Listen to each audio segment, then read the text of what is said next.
Hello दोस्तों, मैं हूं सुमेश और आप देख रहे हैं सुमेश वॉइस। हम आपके लिए एक और नई कहानी लेकर आ गए हैं, भूत को बनाया बंदी। तो एक समय की बात है, एक पंडित अपनी पत्नी को लेने के लिए ससुराल जा रहा था। तभी उसे रास्ते में एक व्यक्ति मिला। उसने पंडित से पूछा, महाराज कितनी दूर तक जा रहे हैं? पंडित ने कहा कि मैं अपनी पत्नी को ससुराल से लाने जा रहा हूँ। हैरानी से उस व्यक्ति ने पंडित से कहा कि आप पितृपक्ष में पत्नी को लेने के लिए जा रहे हैं। क्या आप जानते नहीं हैं कि इस महीने में किसी तरह का शुभ कार्य नहीं किया जाता? पंडित ने तापाक से कहा, अरे मैं ब्राह्मण हूँ, मुझ पर ये सारे नियम लागू बिल्कुल भी नहीं होते। उस व्यक्ति को पंडित के मुंह से ऐसी बात सुनकर बड़ा अजीब लगा, लेकिन वो कर भी क्या सकता था। वो चुपचाप वहाँ से निकल गया।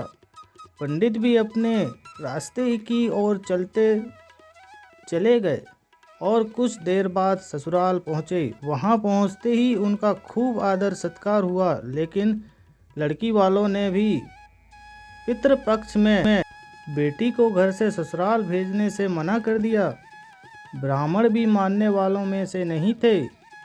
उन्होंने जिद पकड़ ली कि वो अपनी पत्नी को लेकर ही जाएंगे और होते होते वो अपनी पत्नी को लेकर अपने घर की ओर निकल पड़े। रास्ते में कुछ देर आगे बढ़ने पर पंडित को जोर से प्यास लगी। सामने ही उन्हें कुआं नजर आया। वो वहां गए और रस्सी को खींचकर पानी निकालने लगे। उसी वक्त एक व्यक्ति भी वहां पहुंचा और उसने पंडित से अपने लिए भी पानी निकालने के लिए कहा। जैसे ही पंडित उसके लिए पानी निकालने लगे तो उसने पंडित को उठाकर कुएं के अंदर डाल दिया और पंडित के भेष में उसकी पत्नी के साथ रास्ते में आगे बढ़ने लगा। दोनों कुछ देर बाद पंडित के घर पहुंच गए। वो व्यक्ति पंडित का ही रूप बनाकर उस महिला के साथ रहने लगा। ऐसा होते होते तकरीबन 3 महीने बीत गए, लेकिन पंडित अभी भी कुएं में ही फंसे थे। कुछ दिनों बाद उसी कुएं के पास से एक व्यक्ति अपनी बैल लेकर गुजर रहा था। बैलों के गले की घंटी की आवाज़ कुएं के अंदर फंसे पंडित के कानों में पड़ी। तभी पंडित जोर जोर से चिल्लाया, बचाओ बचाओ बचाओ, कोई है तो मुझे बाहर निकालो। बैल लेकर जा रहे आदमी को लगा कि कुएं से कोई भूत बोल रहा है। फिर भी वो हिम्मत करके कुएं के पास और गया और पूछा, कौन हो तुम? पंडित ने कुएं के अंदर से ही उस व्यक्ति को अपने साथ हुई पूरी घटना के बारे में बता दिया।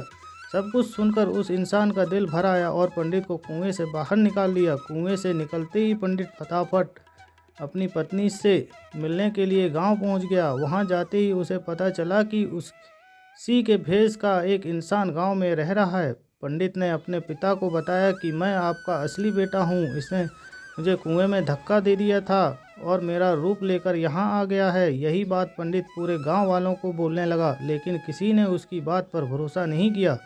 बात इतनी बड़ी कि राजा के पास तक पहुंच गई। राजा ने पूरा मामला सुनने के बाद एक बड़ा सा चबूतरा बनवाकर पूरे राज्य के लोगों को बुलवाया। साथ ही एक लोटा भी वहां रख दिया। जब सभी लोग वहां पहुंच गए तो राजा ने दोनों से पूछा, तुम में से असली पंडित कौन है?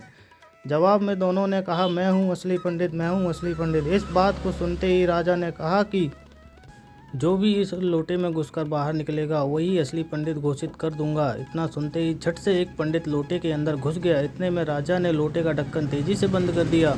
लोटे के अंदर बंद होते ही वो चिल्लाने लगा कि राजा मुझे माफ़ कर दो, आगे से मैं ऐसा नहीं करूँगा। यह सब देखकर सब लोग समझ गए कि असली पंडित कौन है। सबको पता चल गया कि वो भूत था जो लोटे में घुस गया था। वह भूत पंडित सबक सिखाने के लिए उसका रूप बनाकर उसी के घर में रह रहा था, क्योंकि वह पितृपक्ष में शुभ कार्य कर रहा था। कहानी से सीख, बड़े बुजुर्गों द्वारा कही गई बातों के पीछे कोई ना कोई वजह छुपी होती है, इसलिए शुभ कार्यों को पितृपक्ष में नहीं किया जाना चाहिए। बुजुर्गों के अनुभव के आधार पर ही कुछ समय के लिए पितृपक्ष के दौरान शुभ कार्य करने से रुक जाना चाहिए।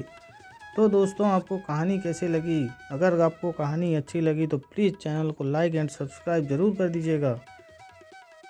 Bye bye.